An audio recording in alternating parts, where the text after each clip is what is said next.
credenciales académicas altas para ser considerado un tipo que hacía análisis político y también económico, se requerían algún nivel de credenciales.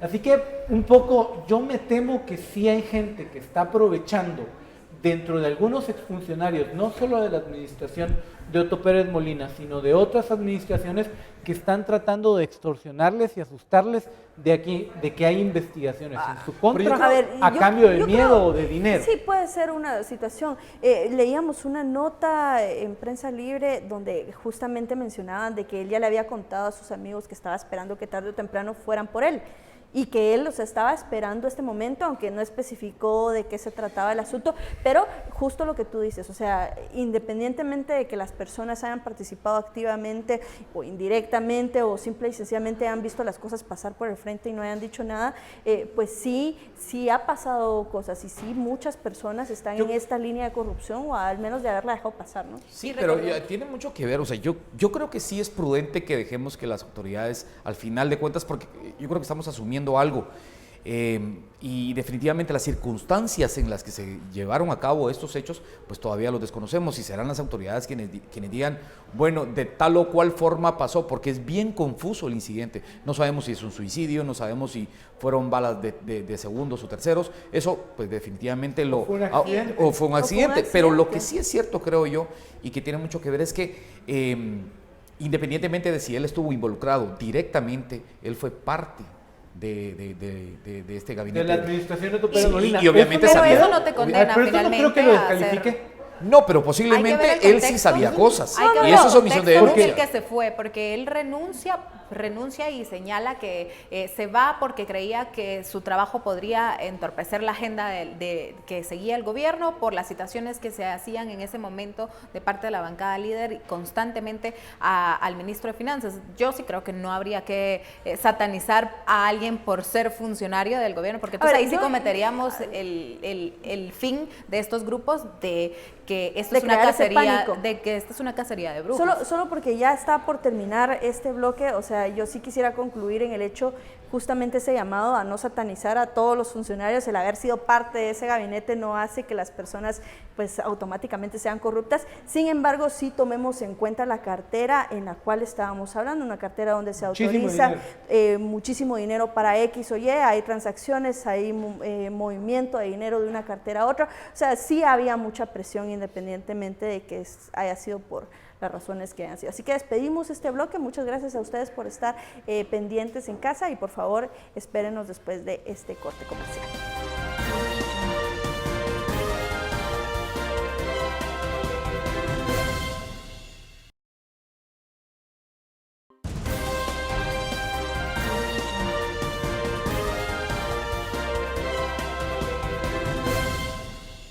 Gracias por continuar con nosotros acá en Panorama Político de Noticiero Guatevisión.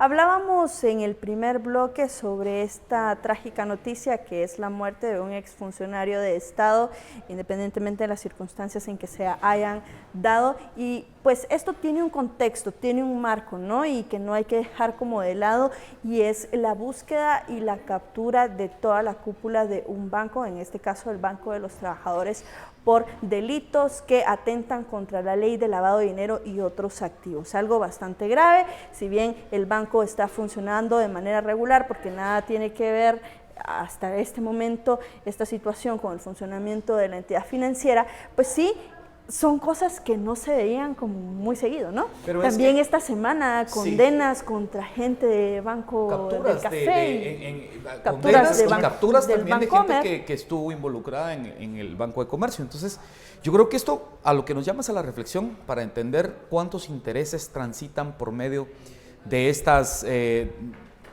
componendas, muchas veces entre funcionarios del Estado y empresas privadas como lo son los bancos, o semiprivadas en el caso de algunos otros. Pero lo importante es que hay que tomar en cuenta este tráfico de influencias que se mueve al interno.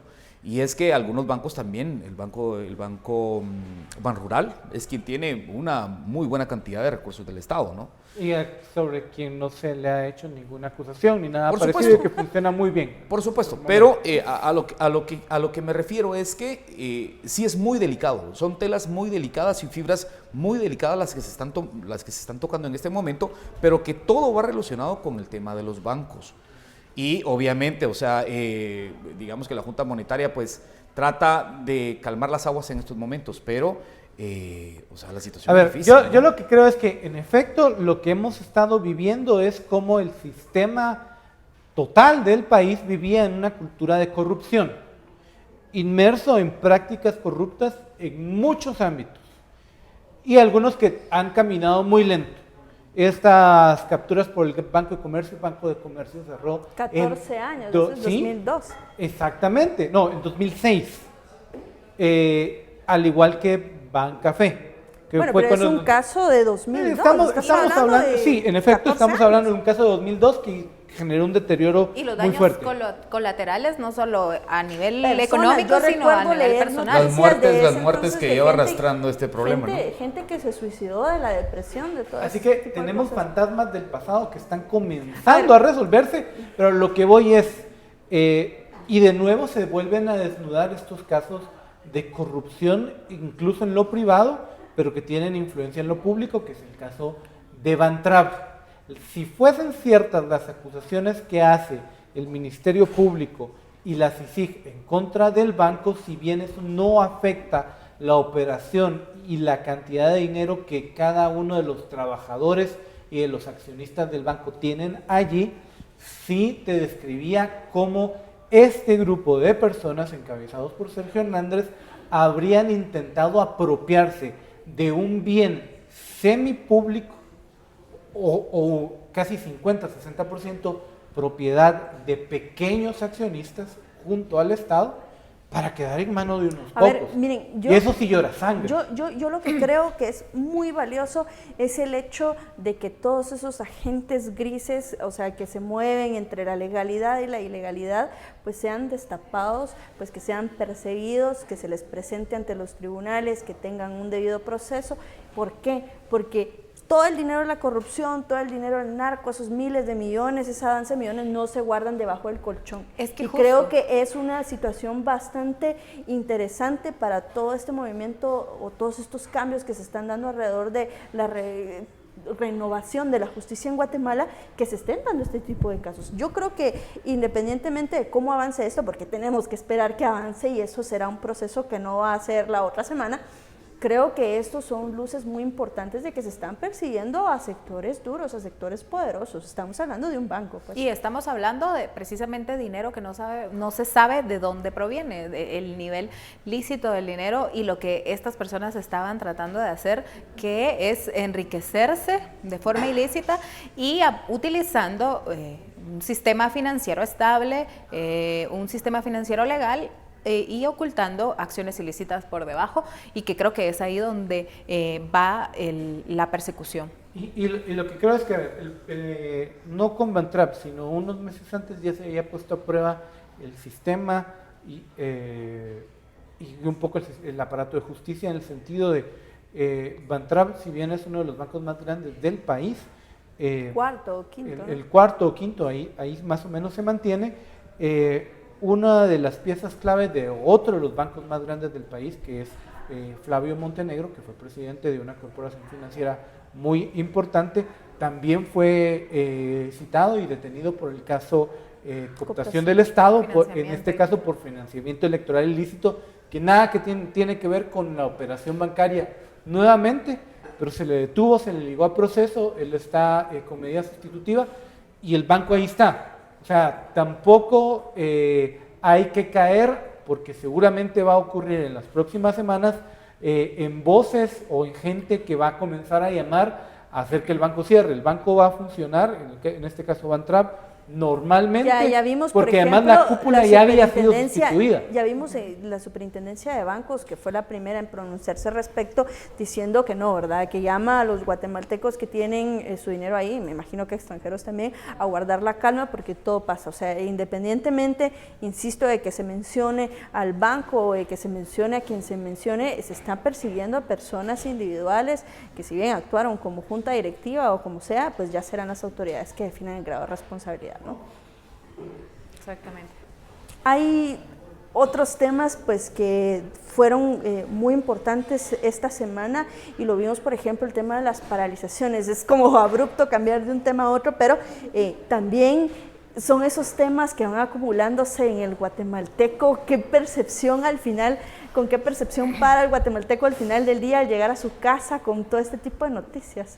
Ha habido una cantidad de cosas esta semana. Creo que una de las más importantes, esta es muy importante, pero también otra de las más importantes, que es justamente en torno a la persecución de estas mafias y de estos grupos del crimen organizado, es la inauguración de la sucursal de la CICIG en Xela, en Quetzaltenango, ¿no?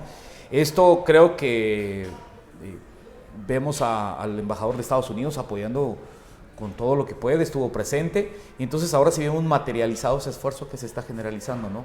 Del que ya hablábamos, ese esfuerzo de la comunidad internacional y de la embajada de Estados Unidos por tratar de poner en orden algunas cosas que no lo están. Sí, a ver, creo que manda un mensaje duro a algunas estructuras de corrupción que operaban en el occidente del país. El área geográfica es muy importante. Porque sí, va a representar un reto muy grande. Y un mensaje muy directo también a las personas que están pero fíjate, en Quetzaltenango, por ejemplo. Va a representar, ¿no?, un mensaje muy fuerte o un problema muy fuerte para muchas estructuras municipales, donde se mezclan dos cosas principalmente: actos de corrupción descarados que hemos visto en toda la parte occidental del país, bueno, en todo el país en realidad, y el otro es la operación de grupos ilegales y aparatos clandestinos de seguridad en las áreas fronterizas. No pierdan de vista que en esta semana que recién termina fue asesinado el alcalde de La Libertad, Huehuetenango. La Libertad está en esa ruta en la que se trasiega gente, comercio ilícito y drogas. Y fue una ejecución espantosa. Entonces, la FECI sí tiene un papel muy duro que enfrentar ahí. A ver, solo el hecho de centralizarlo de la ciudad y con todos los riesgos. Para hacerse la segunda ciudad más grande. Yo creo que es el punto más, no solo es un punto estratégico para el narco, sino también para estos grandes estructuras del crimen organizado. Es decir, por ahí transita la mayor parte de cocaína que va del sur hacia México y Estados Unidos, y armas que van hacia el sur, ¿no? A ver, podemos hablar de presencia estatal en lugares donde pues ya la presencia estaba como lejana, como que no había una fuerte presencia de las autoridades estatales, de la justicia, de la seguridad, pero ya es, solo la instalación de la entidad pues ya implica muchas cosas o muchos mensajes para pues habrá que ver que no sea decorativo. ¿Que no sea? Decorativo. Todavía hay una prueba de fuego ahí porque hay muchas estructuras que se están moviendo. Bueno, así es. Vamos a un corte comercial nuevamente y los esperamos a ustedes ya en la parte final de este programa de Noticiero Guatevisión, Panorama Político.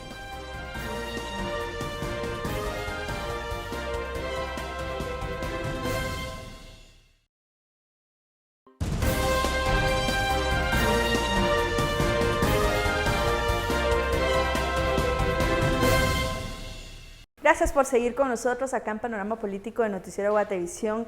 Hablábamos de que ha sido una semana sumamente intensa, todo lo que sucedió ya al finalizar esta semana laboral, el viernes, pero también al inicio de la semana, el anuncio, por ejemplo, de Codeca que iba a paralizar el país, o al menos que se magnificó como que iba a paralizar el país, y luego pues dan una gran lección de que ellos pueden hacer las cosas de forma distinta y manifiestan de una forma pues bastante inusual para este grupo. También los transportistas, sin duda, para el presidente Evo Morales, un desgaste también.